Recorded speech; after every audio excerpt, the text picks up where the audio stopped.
What's up, everyone? This is Emilio with Quick Property Solutions, and today I am in Pontiac, Michigan. See, I'm standing in front of a house. We just evicted this house. This was a property I've owned for about 5 years now.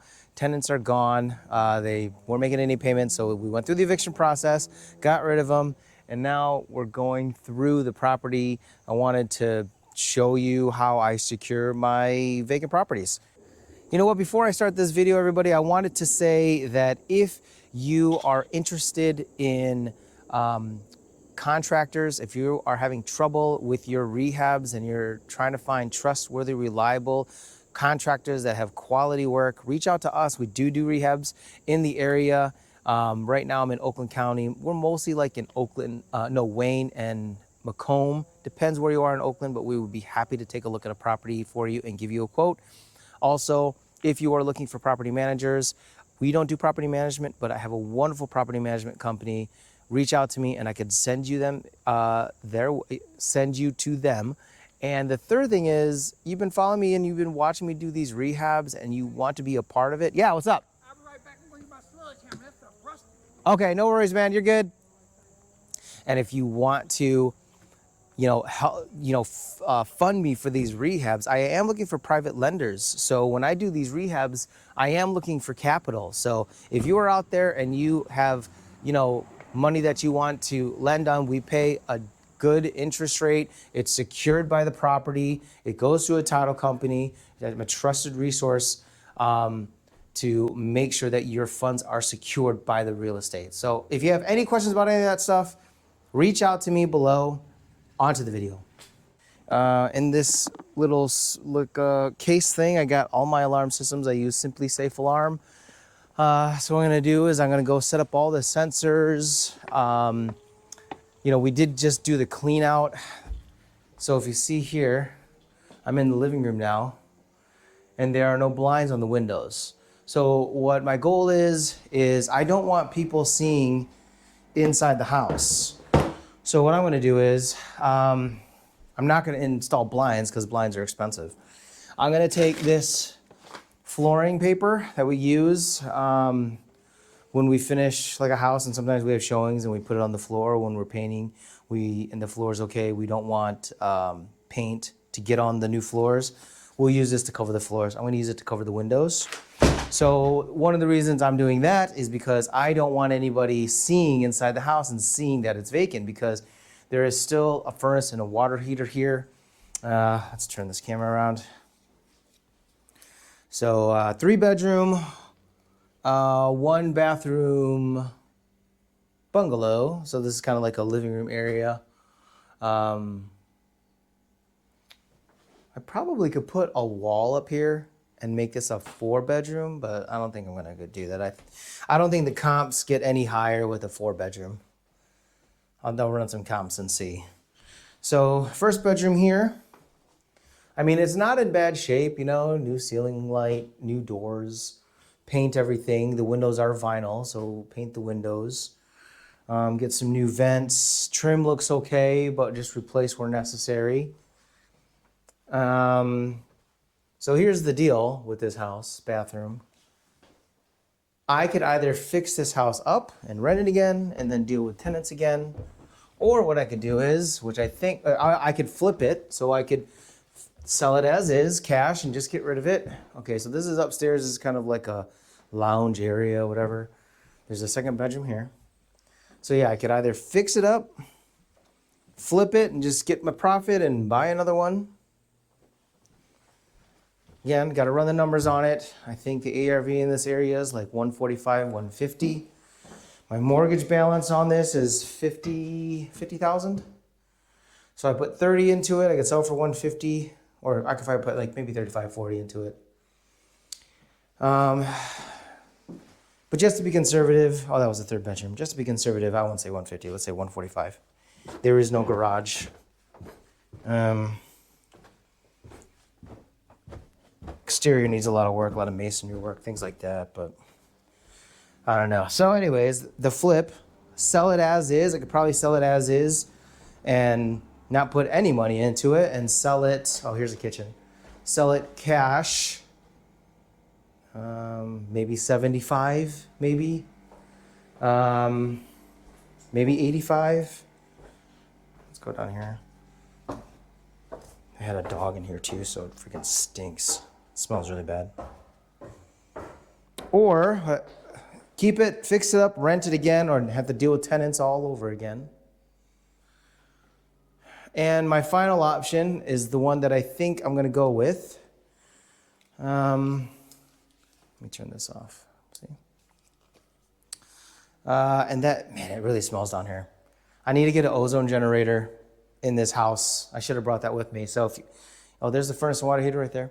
So if you've been following me, you know that I use an ozone generator. It's perfect for people that have a house with dogs and cats, or have a bug problem like cockroaches and like a house fly infestation. So what it is ozone generator emits a gas. And what that gas does is it pretty much kills every living thing. So all bugs, all flies, all mice, cockroaches, whatever. And it also kills any smell, like wet dog smell, the smell of dog, cat piss, all that stuff. It's terrible to breathe in. So what you're supposed to do is close all the doors, close all the windows, seal it up tight, turn it on, and then just let the gas do its thing. Usually what I do is I do it for like a week straight, but every day I just move it to a different room. That way it's concentrated in each room. And then you air the house out before you walk in, because it's this very strong gas, extremely strong. It's not good to breathe in. So I'm gonna do the ozone generator. I've got the paper, I'm gonna put the paper on the walls.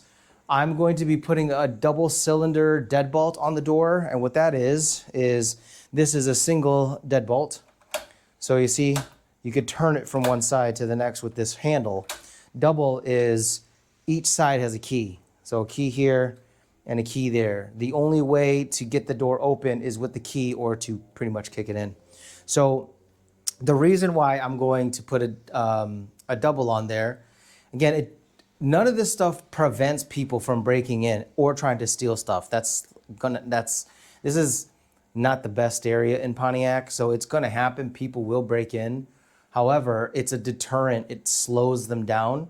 Like the alarm system, if they come in and one of the sensors kicks on and the alarm goes off, a lot of the times they might just take it and smash the alarm, and then continue to like break in and steal your furnace and water heater. It really just depends on how quickly the police can get here. And if sometimes they do it at like 3 o'clock in the morning, you might be asleep and the alarm goes off and you don't see it. And they have all that time to try and steal your furnace and water heater. But what will happen is if they try and steal the furnace and water heater, and they have the double cylinders, it's just now they don't have a key, so they have to go and kick in the door and make all this noise to like kick the door in. Again, doesn't stop them from stealing it. It's going to slow them down for sure. So probably what I'm going to do with this house, what I'm going to do is I think I'm going to sell it on land contract. If you've been watching my videos, you've noticed that the last 2 rehabs, they both came from houses that we had sold on land contract. Sorry, the camera wasn't pointed at me. That we had sold on land contract. And what happened was we sold it on land contract. And the beauty of land contract is I have a mortgage in place. The minimum payment for PITI, it's like $525. Because I bought it 5 years ago. The rates are pretty low. So I'm locked in, $525. I could rent this place for $1,200, $1,300. The problem is I will have to put money into it to get it fixed up. So let's say 20 grand to get this place fixed up, right?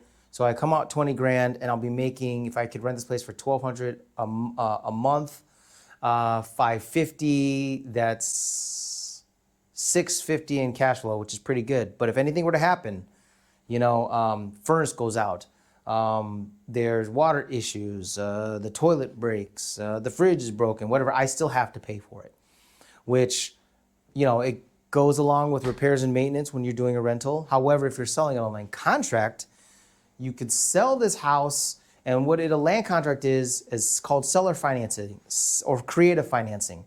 So usually if somebody wants to buy this house, they have to go to a bank, get a loan. The bank has to run their credit, get their taxes, see their debt to income ratio, all this stuff. And a lot of the times people they don't have good credit score. They have too much debt, things like that. And they're trying to build up their credit, but at the same time, they don't want to rent, they want to buy. So with a land contract, instead of them going to a bank, I am the bank. So somebody could come up to me and I could say, hey, I want 150,000 for this house. And then I could say, well, a typical bank, you need 30% down. They'll give you a loan, 70% loan to value, LTV. So they need 30 grand if it's 150,000. I could tell them, well, 30 grand with a regular bank, you could just give me 20 grand plus, I'll be a lot more lenient on, approving you for the loan. And then what happens is that if they approve, they have to pay a monthly payment for the land contract, just like they would a bank.